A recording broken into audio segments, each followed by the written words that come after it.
Isang mainit na tanghali, isang dalagang nagngangalang Sarah ang pumunta sa istasyon ng pulis para tubusin ang kanyang motor na kinumpiska ng walang dahilan.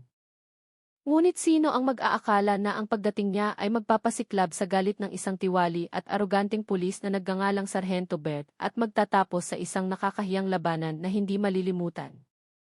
Ang init ng tanghali ay tila nanunuot sa balat ng maglakad si Sarah sa bakuran ng istasyon ng pulis. Ang init ng araw ay tumatalbog sa aspalto na lumilikha ng tila mga alon sa hangin. Sa kanyang kaliwang kamay, hawak niya ang folder na naglalaman ng mga dokumento ng tiket at kumpletong resibo ng pagbabayad. Malinaw ang kanyang pakay. Tubusin ang kanyang motor na kinumpiska ng walang makatwirang dahilan. Wala siyang balak maghanap ng gulo. Wala siyang intensyong hamunin ang kahit sino. Gusto lang niyang ayusin ang problema sa tamang paraan. Gayunpaman, pagpasok niya sa loob ng istasyon, ang mga tingin ng ilang pulis na nakaupo sa desk officer ay agad na nakatuon sa kanya. Ang iba ay tila kinikilatis siya mula ulo hanggang paa.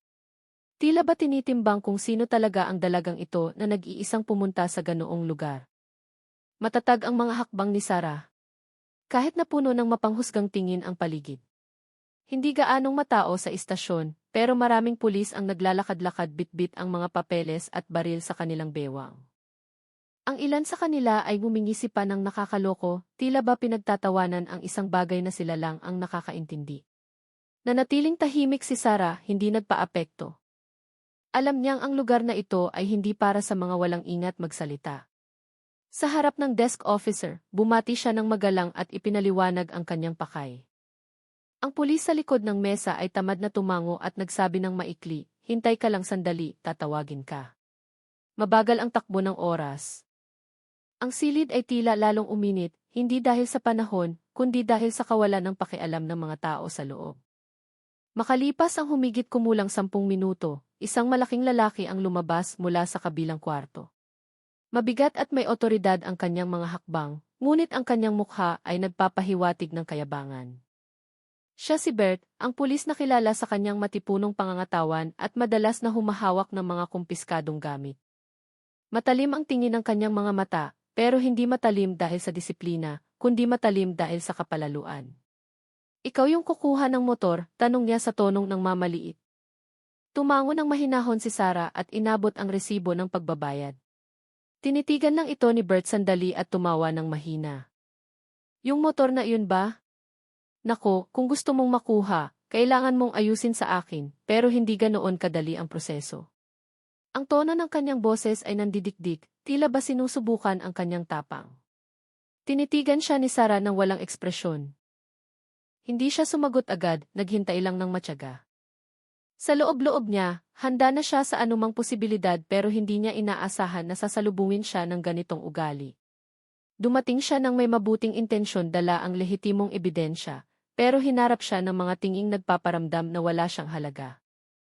Ang istasyon ng pulis na dapat sana ay lugar ng katarungan ay naging lugar ng pagsubok sa pasensya. Ilang ibang pulis ang nagmamasid mula sa malayo. Ang iba ay nagbubulungan habang nakangiti, tila ba naghihintay ng kawili-wiling palabas. Huminga ng malalim si Sarah at nagsabi sa tonong kalmado, ngunit matatag, "Gusto ko lang po kunin ang motor ko, sir. Kumpleto po ang lahat ng papeles, bayad na rin po ang multa ayon sa patakaran." Simple lang ang kanyang sinabi, pero sapat na para mapaningkit ang mga mata ni Bert. Pakiramdam niya ay naiyanig siya sa hindi pangkaraniwang kapanatagan ng isang dalagang nag-iisang dumating noong tanghaling iyon. Nang ibuka ni Bert ang kanyang bibig, agad na nagbago ang atmosfera sa silid. Ang kanyang mahinang tawa ay pakinggan mong parang pangungutya na sadyang pinalakas para marinig ng lahat.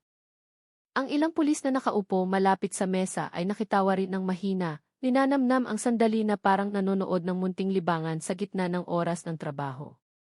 "Sigurado ka bang kaya mong asikasuhin ito ng mag-isa, miss?" sabi ulit ni Bert habang nakahalukip-kip. Tinitigan si Sarah mula ulo hanggang paa gamit ang tinging malinaw na ng mamaliit. Malaki ang kanyang katawan, masikip ang uniforme na nagpapabakat sa makapal na kalamnan ng kanyang braso.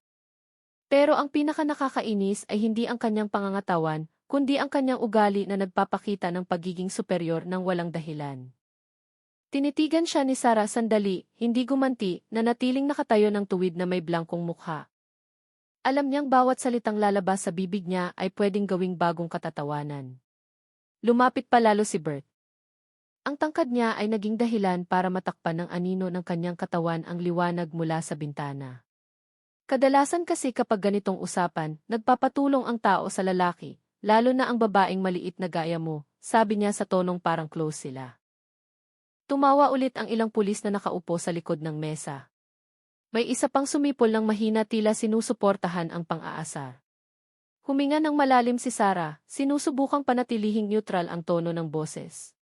Dala ko na po ang lahat ng kumpletong papeles, sir. Kung may kulang po talaga, pakipaliwanag naman, sabi niya ng mahinahon. Ngunit ang kahinahunan na iyon ay lalong nagpangisi kay Bert ng tabingi. Aba, ang tapang mo ring magsalita ng ganyan, sabi niya sabay hampas ng malakas sa mesa. Ang tono ng kanyang pananalita ay hindi na pakinggan mong relax, kundi naging banayad na hamon na tila sadyang sumusubok sa pasensya.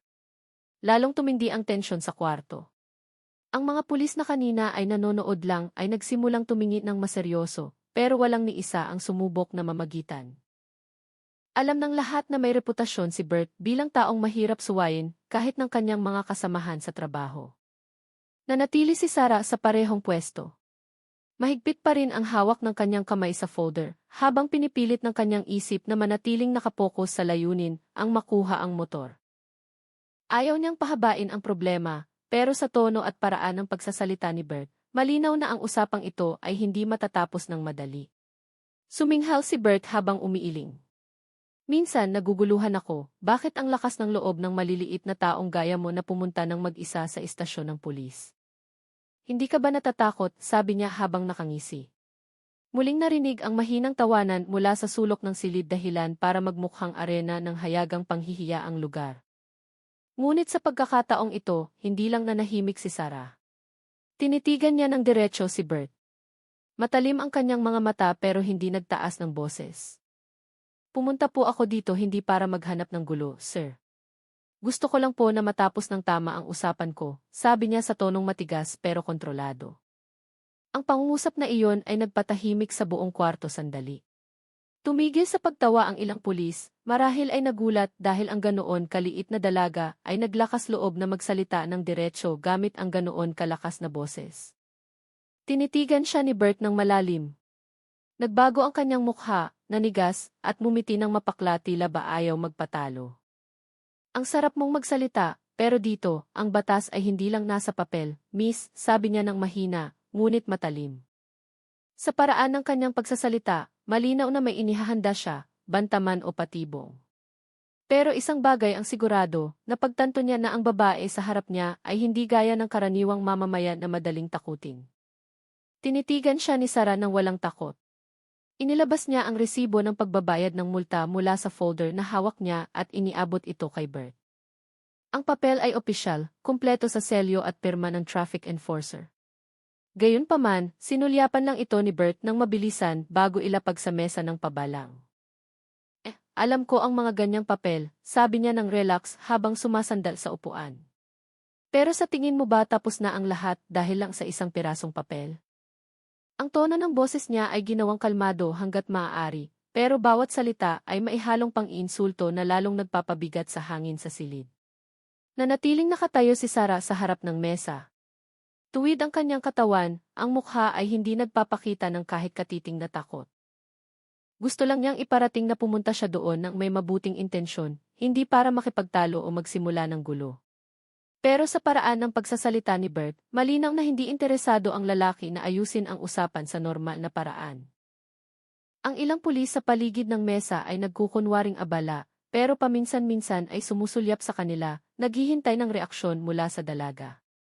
Binuksan ni Bert ang folder, ginulo ang ilang pahina ng dokumento, tila naghahanap ng pagkakamali. Yitsen, nakakapagtaka naman, bakit hindi lumalabas agad ang data sa sistema, sabi niya, nagkukunwaring nagtataka at tinitigan si Sarah ng may pagdududa. Sigurado ka bang tunay to? Baka naman gumamit ka ng fixer. Ang pangungusap na iyon ay sinabi sa tonong tuso dahilan para magpigil ng tawa ang ilang nakarinig. Huminga ng malalim si Sarah bago sumagot, nagbayad po ako sa Land Transportation Office, sir. May ebidensya po ako at citation number din.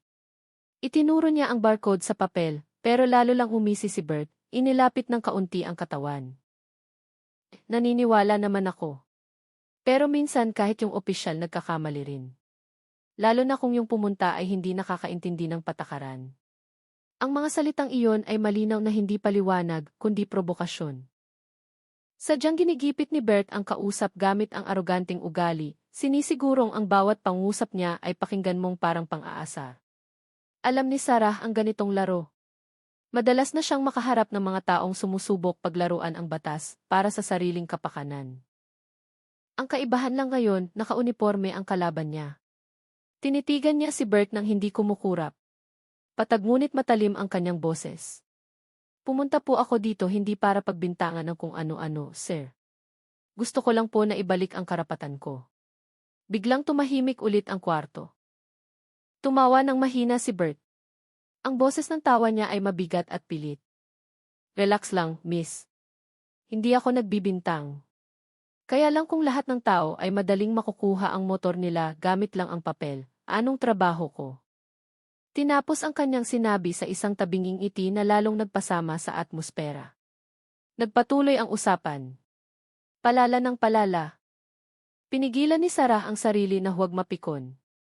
Samantalang si Bert ay lalong naging malaya sa paglalaro ng salita, tila gustong makita kung hanggang saan ang pasensya niya. Ilang beses niyang kinatok ng malakas ang mesa, sinisisi ang mabagal na sistema, o nagkukunwaring may tinatawagan para lang magpatumpik-tumpik. Lahat ay parang larong sadyang inayos para pasukuin ang tao. Ngunit, hindi umalis si Sarah kahit isang hakbang. Nanatili siya sa pwesto. Matatag ang kanyang tingin, nanatiling matatag ang tono ng boses. Maghihintay po ako, sir. Kung kailangan pong i-check ulit, sige po. Pero kinumpis ka po ang motor ko nang walang dahilan at may ebidensya po ako na tapos na ang lahat. Natahimik sandali si Bert at tinitigan siya ng matalim. Nawala ang ngiti na palitan ng ekspresyong nagsisimula ng mainis.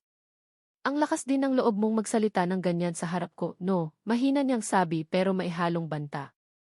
Sa kwartong iyon alam ng lahat na ang usapan nila ay hindi na lang tungkol sa motor. Tungkol na ito sa pride. Tinitigan ni Bert si Sarah nang may blangkong mukha pero ang tingin ng mata ay matalim at nandidikdik. Inilapit niya ang katawan at nagsabi sa tonong patag, ngunit malinaw na nang hahamon, kung gusto mong bumalik ang motor mo, bigyan mo ako ng 2,000, bilis. Pakinggan mong kalmado ang pangungusap pero ang laman ay parang patagong banta. Puno ng kayabangan ang tono ng boses dahilan para biglang tumahimik ang opisina. Ang ilang pulis na kanina ay nagkukwentuhan ay biglang tumahimik.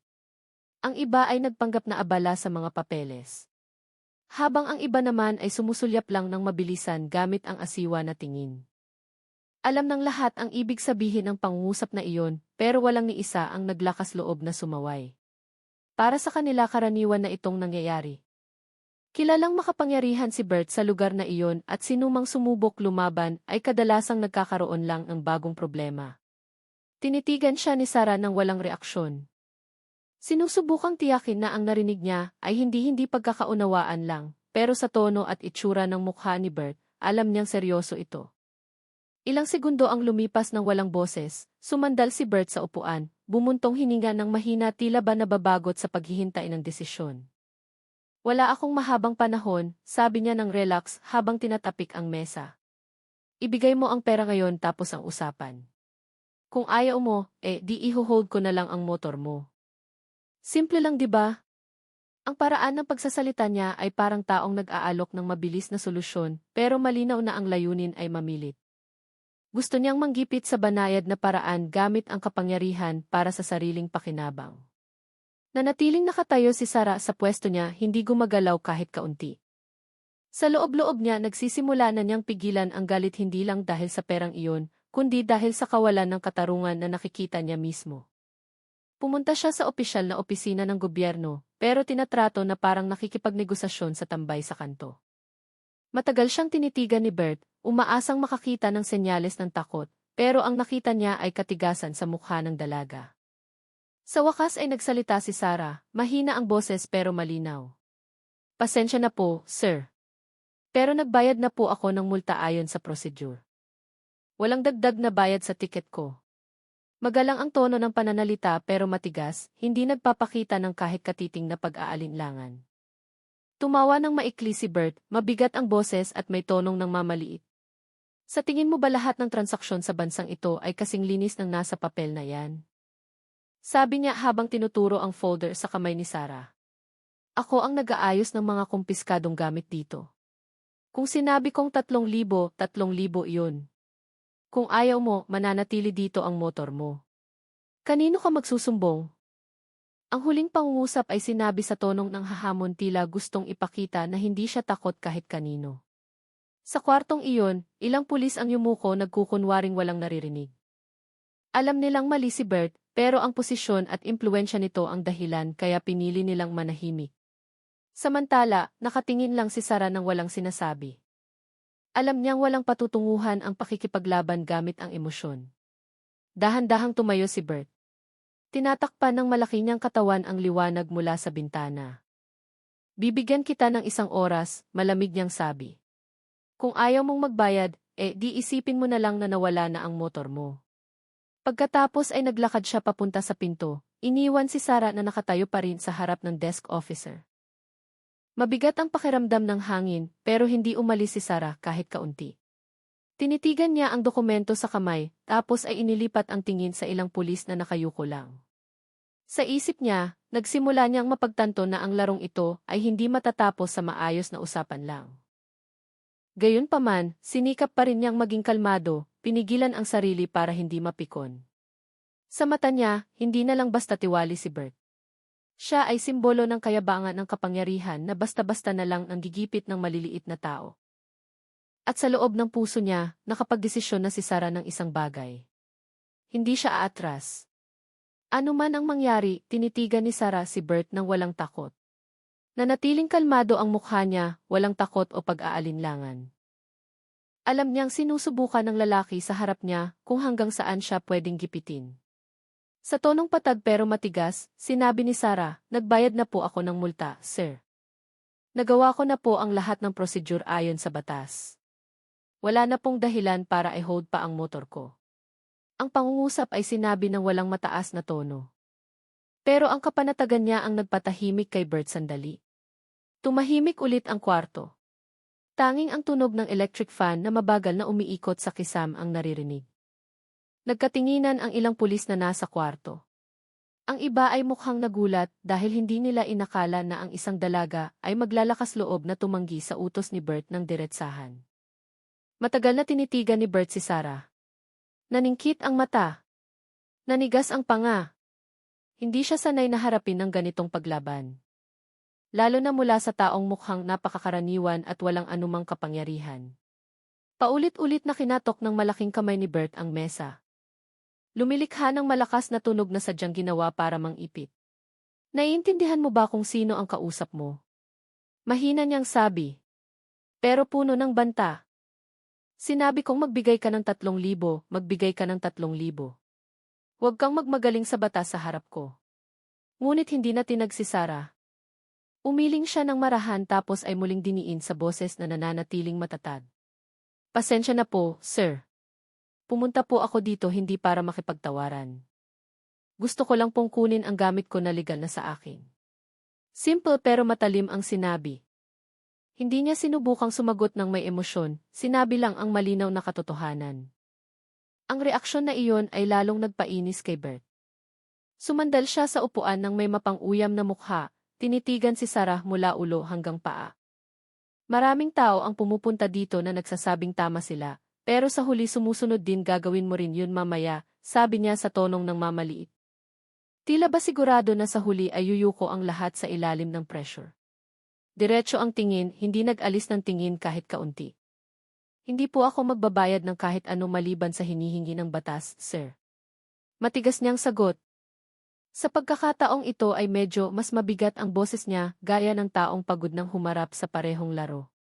Nagsimulang magmukhang hindi mapakali ang ilang pulis sa paligid. Ang iba ay nag-iwas ng tingin, ayaw madamay. Alam nilang pwedeng sumabog ang sitwasyon anumang oras. Inilapit ni Bert ang katawan pasulong, tinitigan si Sarah ng napakalapit hanggang sa ilang dangkal na lang ang layo nila. Sino ka sa akala mo para maglakas loob magsalita ng ganyan dito? Sabi niya sa mababa pero matalim na tono. Ngunit ang nakuha niya ay hindi takot, kundi malamig na tingin na hindi man lang natinag. Sa loob-loob ni Bert, nagsimula siyang mainis. Nakikita niya na ang babae sa harap niya ay hindi tipong susuko. Dahil lang sa pananakot, may kung ano sa tingin na iyon. Paniniwala na hindi niya kayang basagin gamit lang ang banta. Lalong bumigat ang tensyon sa kwarto. Tila tumigil sa paggalaw ang hangin. Naghihintay ang lahat kung sino ang mauunang mag-react. Tumayo si Bert sa huli. Ang malaki niyang katawan ay nagpapatunay ng kanyang dominasyon, pero hindi gumalaw si Sarah. Sige, kung matigas ang ulo mo, di patatagalin ko ang usapang ito, sabi niya habang tinuturo ang folder sa mesa. Tignan natin mamaya kung sino ang mananalo. Ngunit bago pa siya makatalikod, sumagot si Sarah sa tonong kalmado pero malinaw. Hindi po ako takot sa mahabang usapan, sir. Ang alam ko tama ako. Simple ang pangungusap pero malaki ang epekto. Ilang ibang pulis ang yumuko sa katahimikan, tila ba ngayon lang na-realize na bihira nang makita ang ganoong katapangan sa lugar na iyon. Tinitigan siya ni Bert ng matalim bago tuluyang umalis na may ekspresyon ng galit na pinipigil. Pero sa puso niya, alam niyang kakahamunin lang ng maliit na babaeng iyon ang ego niya sa harap ng lahat at hindi iyon bagay na pwede niyang palampasin ng ganoon na lang. Hindi na mapigilan ni Bert ang galit niya. Namula ang mukha. Nanigas ang ugat sa liig. Pakiramdam niya ay ipinahiya siya sa harap ng mga kasamahan ng isang dalaga na naglakas loob tumanggi sa utos niya. Sa isang malakas na hampas, ibinalibag ng kamay niya ang mesa hanggang sa mahulog ang tumpok ng mga papeles at ballpen sa sahig. Kung ayaw mong sumunod, di mananatili dito ang motor mo, malakas niyang sigaw. Ang boses niya ay umalingaw sa buong kwarto, dahilan para magulat ang lahat at kusang lumingon. Ang istasyon na kanina ay tense lang ngayon ay naging magulo. Ang ilang pulis na nagtatrabaho ay tumigil sa pagsusulat. Ang iba ay tumayo na mailitong ekspresyon. Walang naglakas loob magsalita dahil alam ng lahat kung gaano kabilis maging brutal na aksyon ang emosyon ni Bert. Pero sa gitna ng kaguluhang iyon, iisang tao lang ang nanatiling tahimik. Si Sarah. Nakatayo siya ng tuwid sa harap ng mesa, hindi gumagalaw kahit kaunti. Hindi nagpapakita ng takot kahit na bumasag sa hangin ang sigaw na parang malakas na suntok sa mukha niya. Tinitigan siya ni Bert ng matalim, mabigat ang hininga, mabilis ang taas-baba ng dibdib gaya ng taong nagpipigil sa sarili para hindi sumabog ng husto. Sino ka sa akala mo? Ha? Pumunta sa istasyon ng pulis, nagsalita ng kung ano-ano inuutusan ako, sabi niya sa mataas na tono. Umalingaw-ngaw ang boses niya hanggang sa front room. Ilang tao sa labas ang nagsimulang sumilit sa loob. Curious sa pinagmumulan ng gulo, sinubukan ng isang batang pulis na lumapit, pero agad ding umatras ng tapunan siya ni Bert ng matalim na tingin. Hindi pa rin nagre-react si Sarah. Nagsabi lang siya ng mahina pero malinaw. Wala po akong inuutusan, sir. Hinihingi ko lang po ang karapatan ko. Simple lang ang pangungusap. Pero para kay Bert pakinggan mong parang direktang paglaban sa otoridad niya. Kumuyom ang kamay niya sa ibabaw ng mesa, nanigas ang mukha. Pakiramdam niya ay naipit siya hindi dahil talo sa argumento, kundi dahil nawawalan ng kontrol sa sitwasyon. Sa paningin niya, ang kapanatagan ni Sarah ay hindi katapangan kundi insulto. Lalong uminit ang kwarto. Ilang senior police officer ang tumayo sa upuan nila, pero walang ni isa ang naglakas loob lumapit. Alam nilang nasa limitasyon na si Bert at sinumang sumubok mamagitan ay pwedeng madamay. Ang lakas ng loob mong magsalita ng ganyan sa harap ko. Sigaw ulit ni Bert tapos ay lumabas sa likod ng mesa niya. Malaki ang katawan at mabigat ang hakbang. Huminto siya mismo sa harap ni Sarah. Isang braso na lang ang layo nila. Ang hangin sa pagitan nila ay tila tumigil sa paggalaw. Tinitigan siya ni Bert mula sa itaas, sinusubukang i-pressure gamit ang matayog na postura ng katawan. Ngunit muli ay hindi umatras si Sarah. Gusto ko lang pong maibalik ang motor ko ayon sa patakaran, patag niyang sabi. Walang tonong ng hahamon, pero dahil doon kaya mas malakas pakinggan ang pangungusap. Ilang pulis sa likod ang nagpigil ng hininga. Takot na maging karahasan ang sitwasyon. Umuwol ng mahina si Bert. Nanigas ang panga niya gaya ng taong nagpipigil sa sarili para hindi suntukin agad ang kalaban. Ang sigaw at matalim na tingin ni Bert ay hindi nakapagpajuwang kay Sarah kahit kaunti. Sa halip, habang lalong nagagalit ang lalaki, lalo siyang mukhang kalmado. Para kay Bert, iyon ang pinakamalaking insulto. Sanay siyang payukuin ang mga tao, sanay manalo gamit ang malakas na boses at banta. Pero iba ang kaharap niya ngayon. Ang maliit na babae ay hindi tumatakbo. Hindi umiiyak, hindi nagtatangkang humanap ng proteksyon. Nakatayo lang siya sa pwesto niya, hinaharap ang lahat ng galit ng may malamig na tingin. Sige, sabi ni Bert sa huli, bumaba ang boses, pero mas mapanganib. Kung matigas ang ulo mo, sige ayusin natin sa labas. Gusto kong makita kung gaano kakatapang. Tinapik niya ang dibdib tapos ay tinuro ang bakuran sa harap ng opisina. Kapag nanalo ka, ibibigay ko ang motor mo. Pero kapag natalo ka, mananatili dito ang motor. Nagkatinginan ang lahat ng tao sa kwarto na gulat sa hamon. Pero sa gitna ng bulungan ng takot, iisang boses lang ang narinig ng malinaw. Ang boses ni Sarah na sumagot ng walang pag-aalinlangan. Sige po, sir. Tinatanggap ko.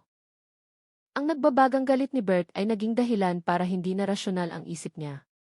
Sa mataas na tono at puno ng kayabangan, humakbang siya pasulong habang nakatingin kay Sarah na parang hinahamon. Kapag nanalo ka, kunin mo ang motor mo. Pero kapag natalo ka, magiging pag-aari na ng gobyerno ang motor na ito.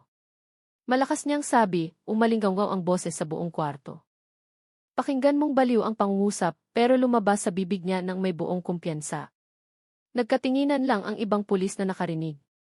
May nagpipigil ng tawa, may nagugulat dahil hindi makapaniwala na ang ganitong hamon ay pwedeng lumabas sa opisyal na lugar tulad ng istasyon ng pulis.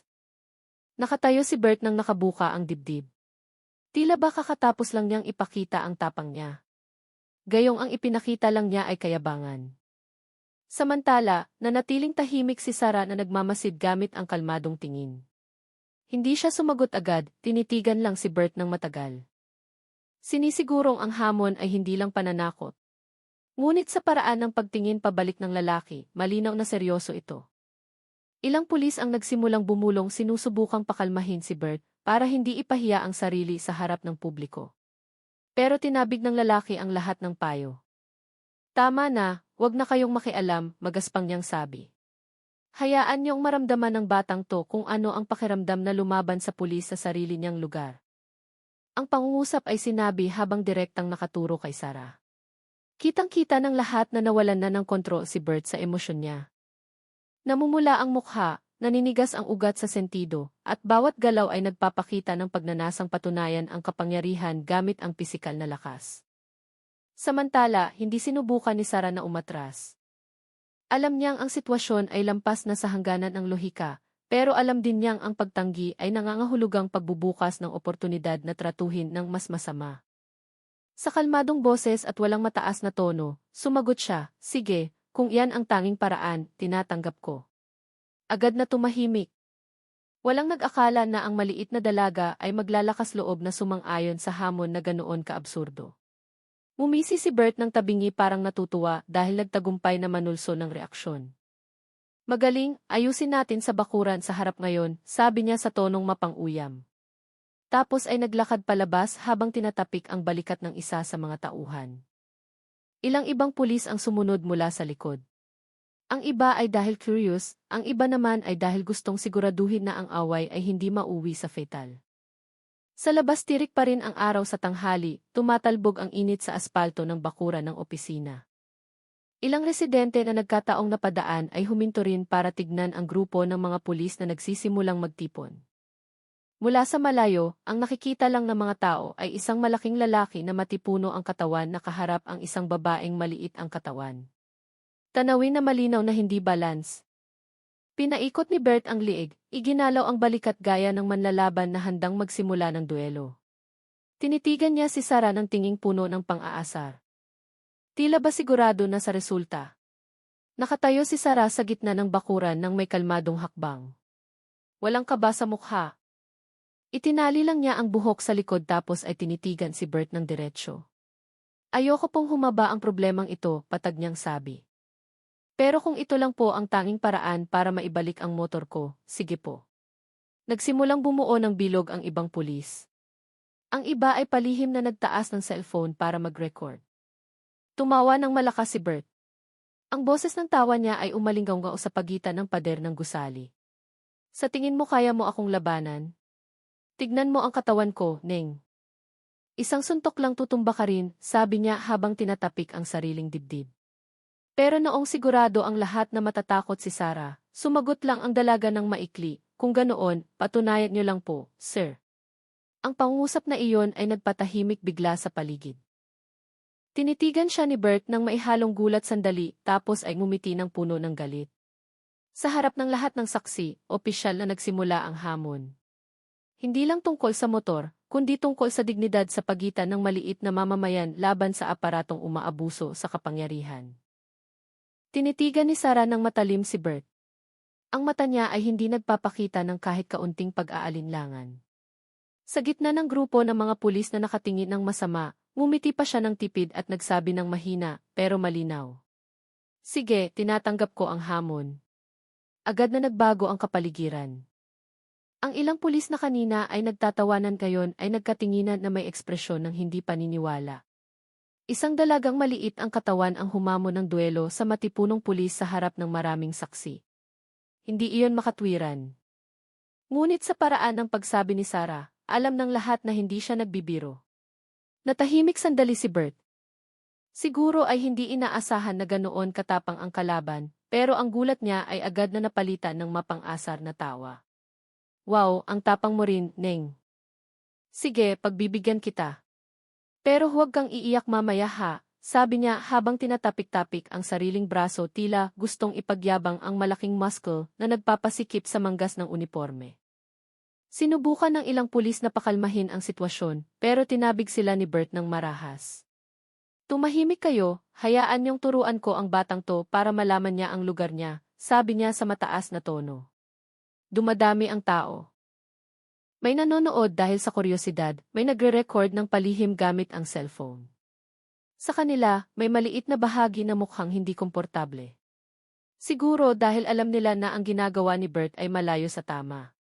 Pero walang pakialam si Bert. Nawalan na siya ng mukha sa harap ng lahat.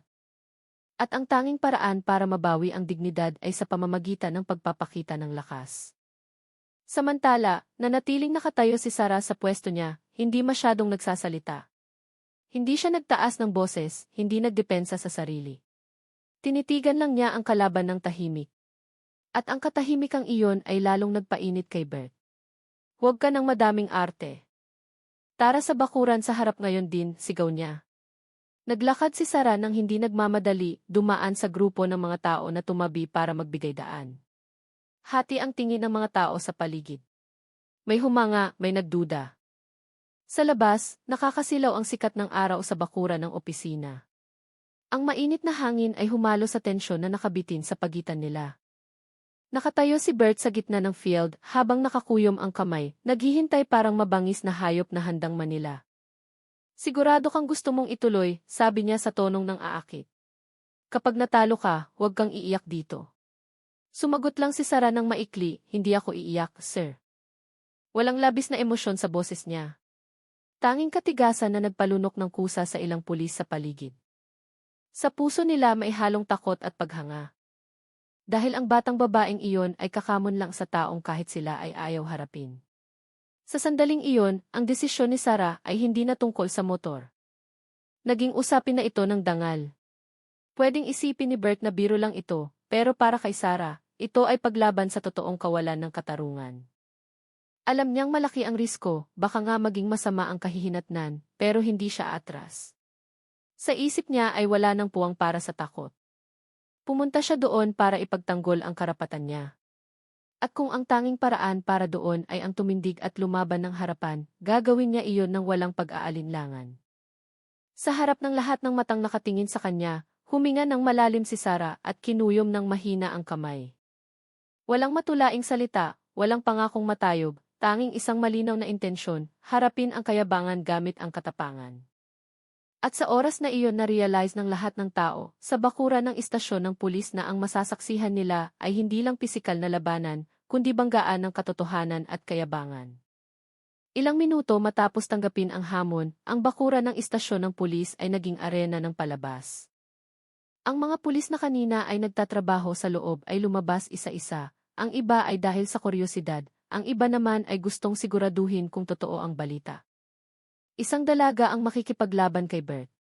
Ang mainit na tanghali ay lalong sumikip dahil sa grupong nakapalibot sa gitnang bahagi ng bakuran.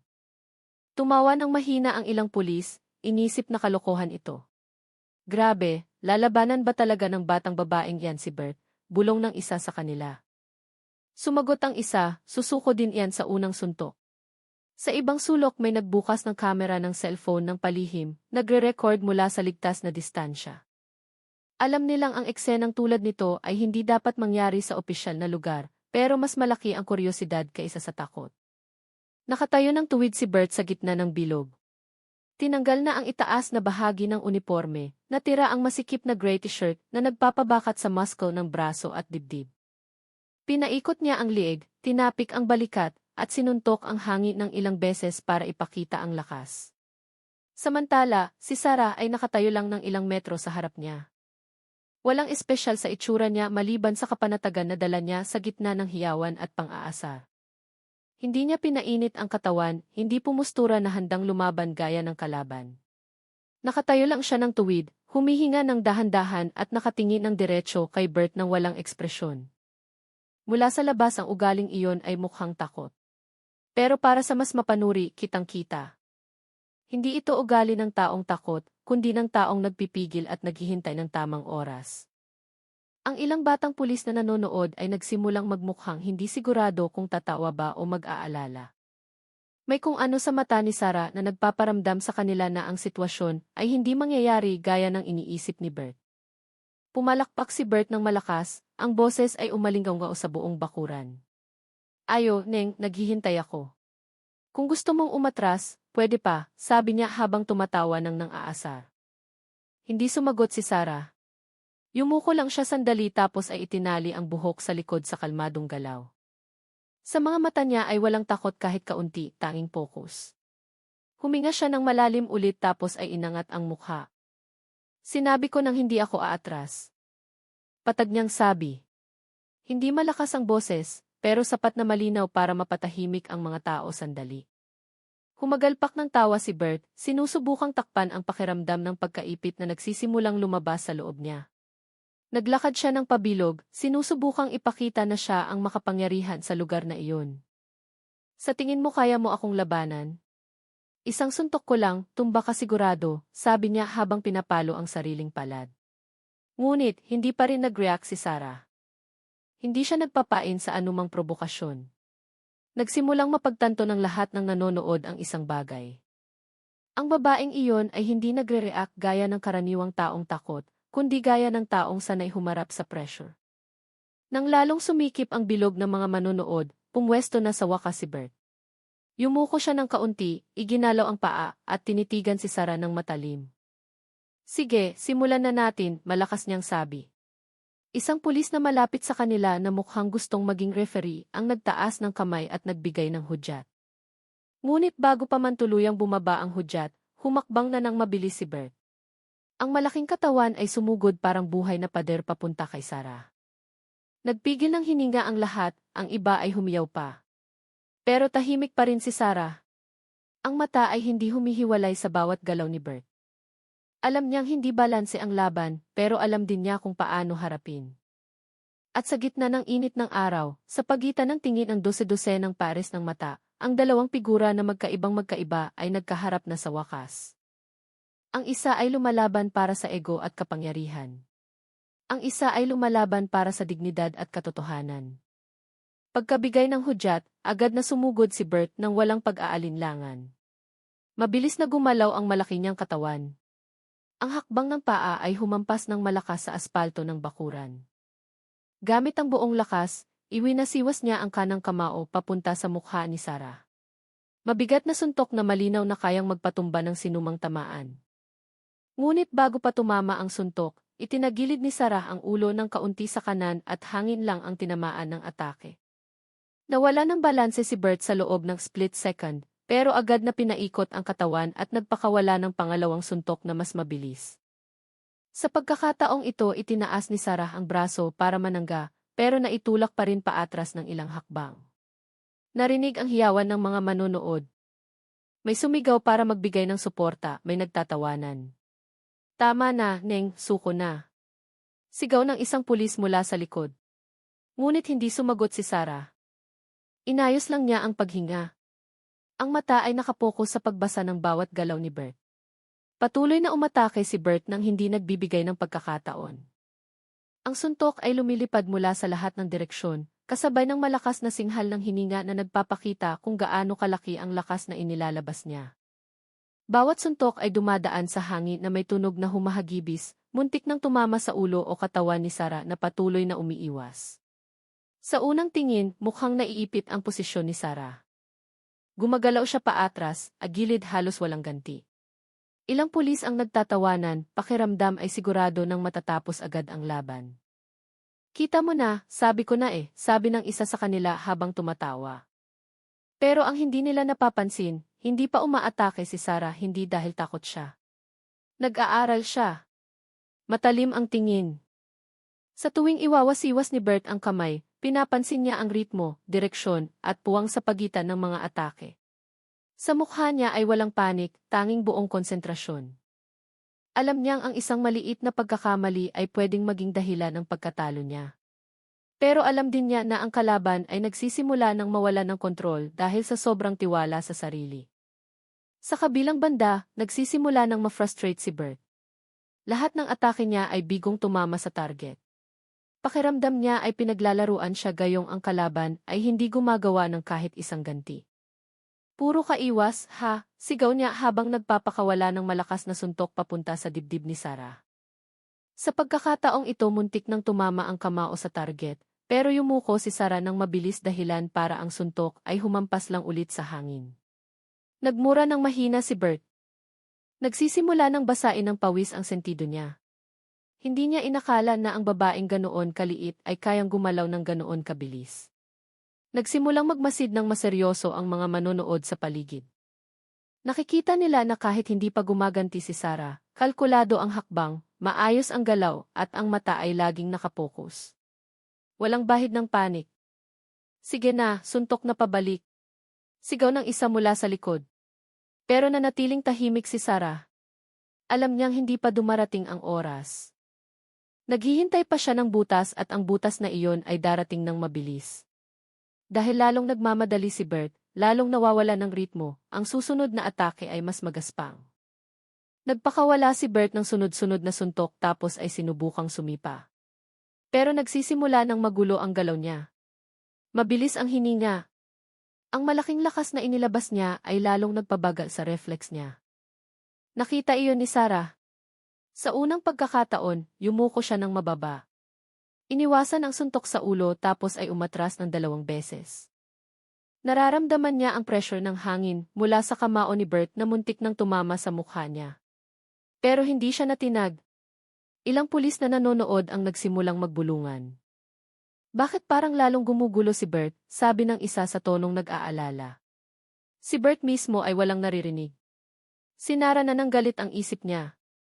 Sabi ko tumigil ka sa pag-iwas. Sigaw niya ulit tapos ay tumakbo pasulong.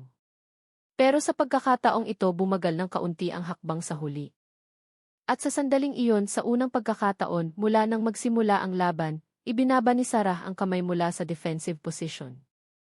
Tumayo siya ng tuwid, inayos ang paghinga at tinitigan ng diretso ang kalaban. Nanatiling kalmado ang mukha. Tanda na ngayon ay magsisimula ng magbago ang takbo ng laro. Tumawa ng malakas si Bert sa gitna ng laban. Umalingaw-ngaw ang boses niya sa buong bakuran. Sabi mo matapang ka. Ang hina naman. Pang-aasar niya habang tinatapik ang sariling dibdib gamit ang kanang kamay tapos ay tumingin sa paligid para siguraduhing naririnig ng lahat. Ang mga pulis na nanonood ay nagkatinginan na lang. Ang iba ay napilitang humiti kahit hindi talaga komportable. Lalong nagmukhang mayabang si Bert. Tila ba ang laban na ito ay maliit na laro lang na pwede niyang tapusin anumang oras. Lumakad siya paikot kay Sarah gamit ang malalaking hakbang. Bahagyang yumuko gaya ng predator na pinaglalaruan ang biktima.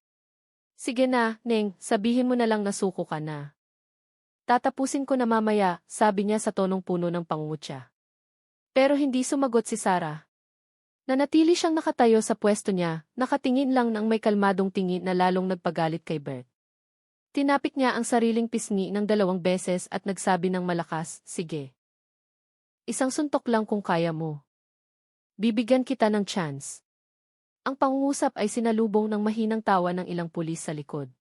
Nagdagdag ng impresyon na ang lahat ng ito ay siguradong matatapos ng walang perwisyo. Ngunit sa likod ng kapanatagan ni Sarah, may kalkulasyong nagaganap. Alam niyang nagsisimula ng mawala ng disiplina si Bert. Lalong bumubukas ang galaw, hindi matatag ang posisyon, at ang kayabangan ay nagpatigil sa pag-iisip nito. Sinamantala ni Sarah ang oras na iyon para patuloy na magmasid, pansinin ang ritmo ng paghinga at direksyon ng hakbang ng kalaban. Pero masyadong abala si Bert sa pagpapakitang gilas ng lakas. Ibinaba niya ang 2 kamay, naghamon ng nakabuka ang dibdib na katingin ng masama kay Sarah.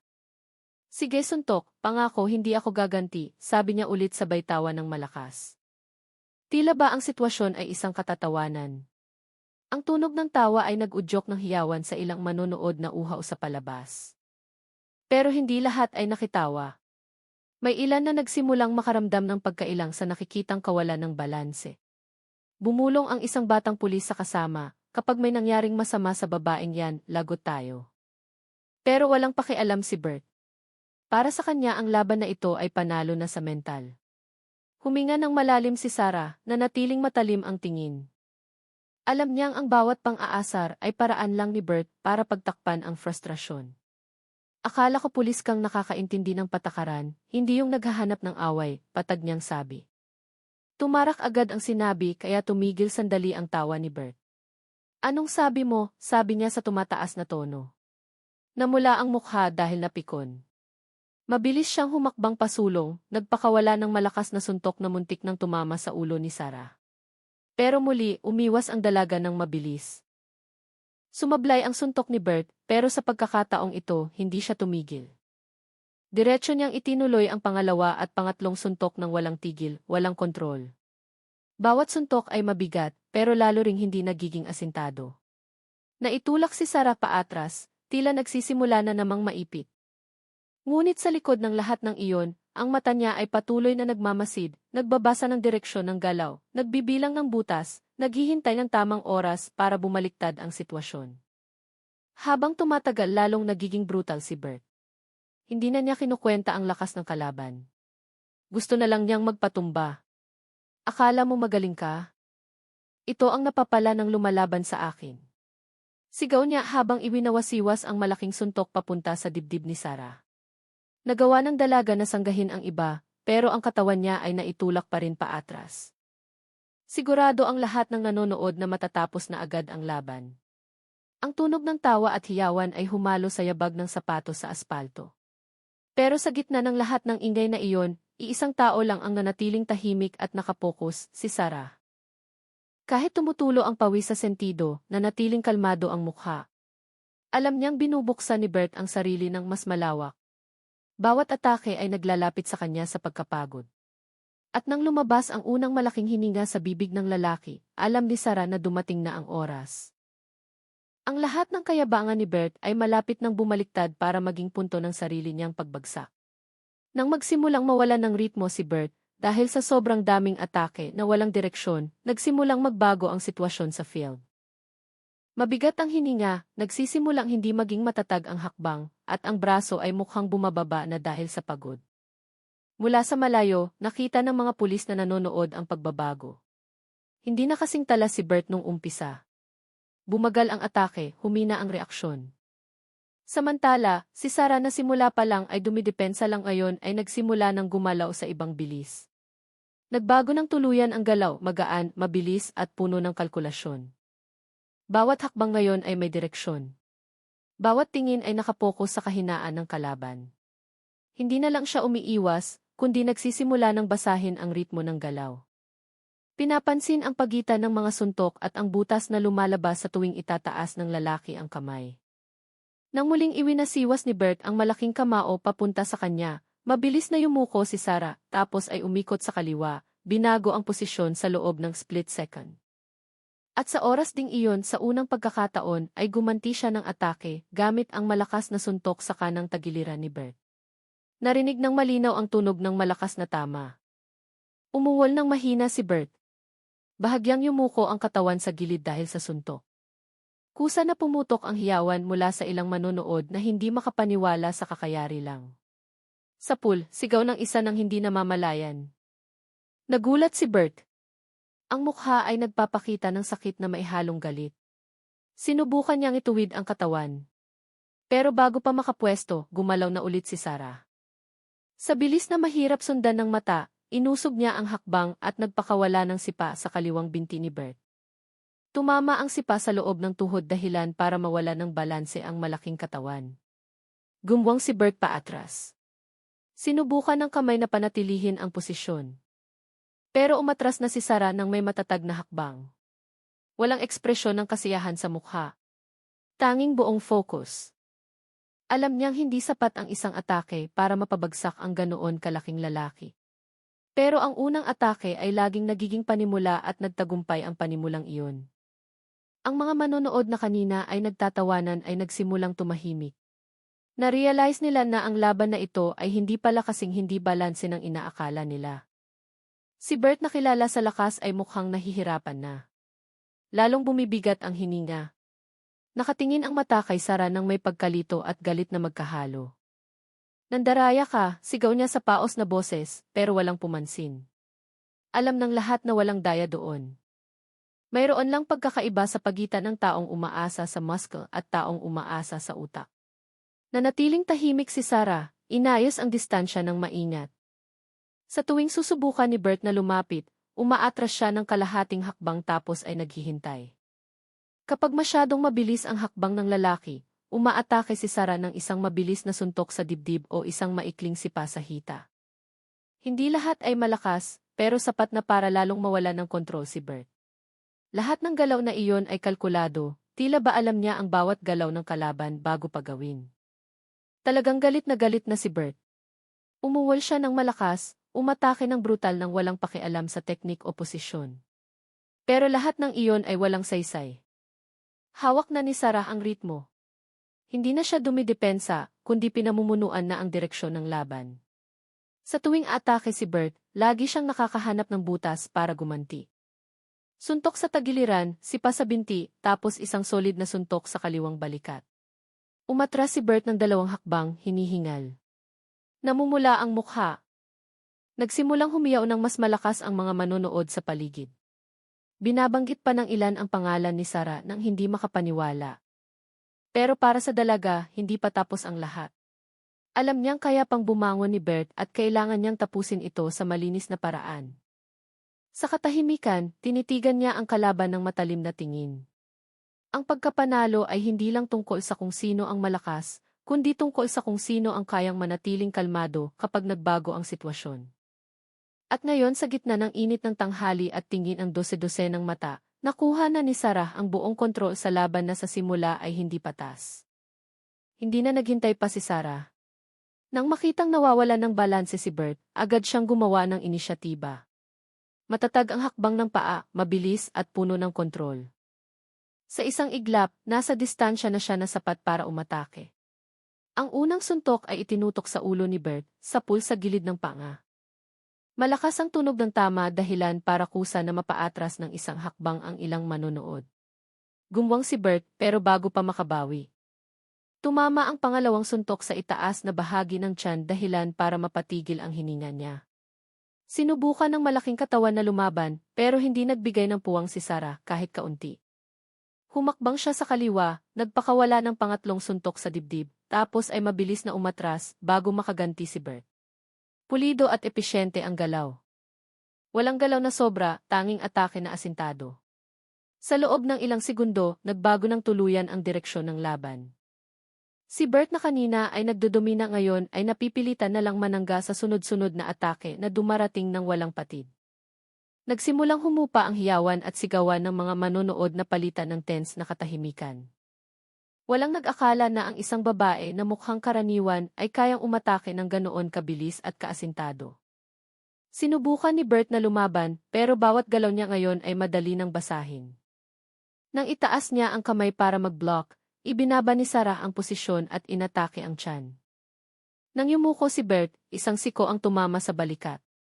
Lahat ng ataking iyon ay ginawa sa regular na ritmo dahilan para lalong mawala ng kontrol si Bert sa katawan niya. Hinihingal siya. Nagsisimulang mawala sa pokus ang mata. Ilang pulis sa gilid ng bilog ang nagsimulang sumigaw, tama na. Pero walang naglakas loob lumapit. Sinubukan pa rin ni Bert na tumayo ng tuwid. Ngunit hindi tumigil si Sarah. Mabilis siyang humakbang sa kanan, umikot ng kalahating bilog at nagpakawala ng malakas na sipa sa kaliwang binti ni Bert. Tumama ang sipa sa parehong kahinaan gaya kanina. Gumwang ang malaking katawan. Sinubukan ni Bert na bumalanse sa pamamagitan ng paggalaw ng kamay. Pero mas mabilis na dumating ang susunod na atake. Sa bilis na mahirap sundan ng mata, pinaikot ni Sarah ang katawan at nagpakawala ng spinning kick na humampas sa gilid ng mukha ni Bert ng malakas. Narinig ng malinaw ang tunog ng tama sa gitna ng umpukan. Kusa na natahimik ang lahat ng nanonood. Tila tumigil ang oras sandali. Nawala ng balanse si Bert ng tuluyan. Umikot ng kaunti ang katawan niya bago tuluyang bumagsak pasubsob sa lupa ng may mabigat na tunog. Walang hiyawan, walang tawa, tanging katahimikan na puno ng gulat. Ang mga pulis na kanina ay nanonood ng may mapang-uyam na mukha ay napako na ngayon sa kinatatayuan. Ang ilan ay nakatingin pa ng hindi makapaniwala. Isang lalaking malaki ang katawan at maimpluwensya, ang kakapatumbalang ng babaeng simula pa lang ay minaliit na nila. Nakatayo si Sarah sa gitna ng bilog na may regular na hininga. Ang mukha ay hindi nagpapakita ng ekspresyon ng pagkapanalo, tanging katigasan at buong kontrol. Hindi niya itinuloy ang pag-atake, hindi sinipa ang kalaban na nakahandusay na.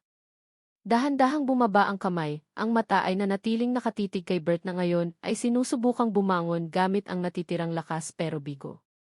Tumutulo ang pawis sa sentido niya, pero walang senyales ng galit sa mukha.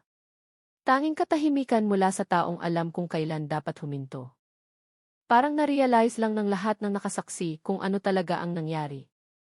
Ang sitwasyon na kanina ay palabas lang ngayon ay naging leksyon. Si Bert na mayabang at arogante ngayon ay nakahandusay sa lupa. Nanginginig ang katawan, tinitiis ang sakit at durog na pride. Walang naglakas loob magsalita. Ang naririnig lang ay ang tunog ng hakbang ni Sarah, na dahan-dahang lumalayo sa bilog, iniiwan ang arena ng nakataas ang noo. Sa isang iglap, ang buong bakuran ng opisina ay nagbago mula sa entablado ng panghihiya, tungo sa lugar kung saan nagsalita ang katotohanan sa pamamagitan ng totoong gawa. Nakahandusay ang katawan ni Bert sa aspalto ng bakuran, nakayuko ang mukha habang nakahawak ang kamay sa dibdib. Mabigat at putol-putol ang hininga. Nakapikit ang mata, tinitiis ang sakit na hindi lang galing sa suntok, kundi pati sa malalim na kahihiyan. Ilang pulis na kanina ay nanonood ng may masayang mukha ngayon ay mukhang litong-lito at hindi alam ang gagawin. Walang naglakas loob lumapit o tumulong. Nakatayo lang sila sa pwesto. Ang ilan ay nakayuko, ang iba naman ay nakatingin kay Sarah ng maihalong paghanga at hindi paniniwala. Si Bert na kilala bilang arogante at hindi pwedeng galawin sa wakas ay tumumba sa harap ng lahat. Binalot ng katahimikan ang bakuran ng istasyon ng pulis na kanina ay puno ng hiyawan at tawa. Alam ng lahat na ang kakasaksi lang nila ay hindi lang pisikal na laban, kundi malakas na sampal sa kayabangan na matagal nilang hinayaang lumago sa sarili nilang bakuran. Nakatayo ng tuwid si Sarah sa gitna ng bilog na dahan-dahang bumubukas. Regular pa rin ang hininga. Nananatiling nakapokus ang mata. Walang ekspresyon ng kasiyahan, walang ngiti ng tagumpay, walang kayabangan kahit kaunti. Tinitigan lang niya si Bert ng ilang segundo, sinigurong may malay pa ang lalaki, tapos ay tumalikod ng walang sinasabing salita. Mabagal ang hakbang pero matatag. Bawat hakbang ay dinig na dinig sa gitna ng katahimikang nakakakaba. Lahat ng mata ay nakasunod sa kanya, pero walang ni isa ang naglakas loob magsalita. Naglakad siya papunta sa parking area sa kanang bahagi ng bakuran, kung saan ang motor niya ay naka-impound pa rin gamit ang kadena. Isa sa mga batang pulis na nagbabantay doon ay kusa na tumabi ng hindi inuutusan. Huminto si Sarah sa harap ng motor, yumuko at binuksan ang kadena gamit ang spare key na dala na niya. Kalmado ang galaw, maayos gaya ng taong nag-aasikaso lang ng personal na bagay. Hindi taong kakapatumba lang ng nakaunipormeng opisyal sa harap ng dose-dosenang saksi. Isang senior officer ang lumabas sa wakas mula sa loob ng opisina. Maputla at tense ang mukha pagkatapos marinig ang gulo kanina. Tumingin siya sa paligid, nakita si Bert na nasa lupa pa rin at si Sarah na nakatayo na sa tabi ng motor. Sa isang iglap na intindihan niya ang nangyari. Sinong nagbigay ng permiso nito? Malakas ang boses pero walang sumagot. Nakayuko ang lahat ng pulis. Tinitigan ng opisyal si Bert nang may malinaw na pagkadismaya, tapos ay tinignan si Sarah na pinapaandar ang motor nang hindi tumitingin kahit kanino. Walang salita ng paghingi ng tawad, walang saway, malinaw na ang lahat ng hindi kailangang ipaliwanag. Sinubukan ni Bert na bumangon pero mahina ang katawan. Nagawa lang niyang umupo habang nakayuko. Puno ng galit at hiya ang mukha. Ang mga kasamahan na dati ay laging pumupuri sa lakas niya ngayon ay nakatingin lang ng tahimik. Dahil alam nilang ang tumumba ay hindi lang ang katawan niya, kundi pati ang reputasyon at dangal bilang alagad ng batas. Pinaandar ni Sarah ang motor at dahan-dahang umalis sa bakuran ng istasyon ng pulis. Walang hiyawan, walang palakpakan, tanging tunog ng makina ng motor ang naririnig ng mahina sa gitna ng katahimikan. Hindi siya lumingon sa likod, hindi nagbigay ng komento, hindi nag-iwan ng anumang mensahe. Sapat na ang ginawa niya para ipaliwanag ang lahat. Pumunta siya para hingin ang karapatan, hindi para magpakita ng lakas. Pero nang hindi sinasadya ay nabigyan niya ng leksyon ang lahat ng naroon na ang kapanatagan at katapangan ay kayang talunin ang kayabangan at kapangyarihang naliligaw ng landas. Nang dumaan ang motor niya sa gate ng opisina, ang ibang pulis ay nakatingin na lang sa pag-alis niya nang hindi nagsasalita. Sa katahimikan, alam nilang kakasaksi lang nila ng bagay na hindi malilimutan. Hindi dahil natalo si Bert, kundi dahil isang dalaga ang nagpakita ng tunay na kahulugan ng katapangan. Tumayo ng tuwid ng walang karahasang walang saysay at umalis nang hindi kailangang manapak ng kahit sino para patunayan ang katotohanan. Ilang araw matapos ang pangyayari, nagbago ng drastiko ang atmosphere sa istasyon ng pulis kung saan nangyari ang insidente. Hindi na naririnig ang tawa at kwentuhang relax gaya ng dati. Lahat ay mukhang maingat sa pagkilos, lalo na matapos kumalat ng malawakan sa social media ang video ng laban ni Bert at Sarah. Ang recording na maihabang ilang minuto ay kinuha ng palihim ng isa sa mga miyembrong nanonood. Sa video ay malinaw na nakita kung paano nagtagumpay ang isang babaeng maliit ang katawan na patumbahin ang malaking pulis na kilalang arogante gamit ang mabilis na galaw. Sa loob ng wala pang 24 oras, napanood na ng milyong beses ang video at naging usap-usapan ng publiko. Marami ang pumuri sa tapang ni Sarah. Samantalang hindi kakaunti ang bumabatiko sa ginawa ni Bert. Ang hashtag na Justice for Citizens at Viral Rugekop ay nagsimulang magsulputan sa iba't ibang platform. Nagsimulang dumating ang media sa istasyon ng pulis para humingi ng klarifikasyon. Pero walang opisyal na naglakas loob magsalita. Mabilis na lumabas ang resulta ng internal investigation. Mula sa ulat na kumalat, nalaman na hindi lang nagkasala si Bert dahil sa pakikipag-away, kundi dahil matagal na rin siyang umaabuso sa pwesto para mangikil sa mga residente.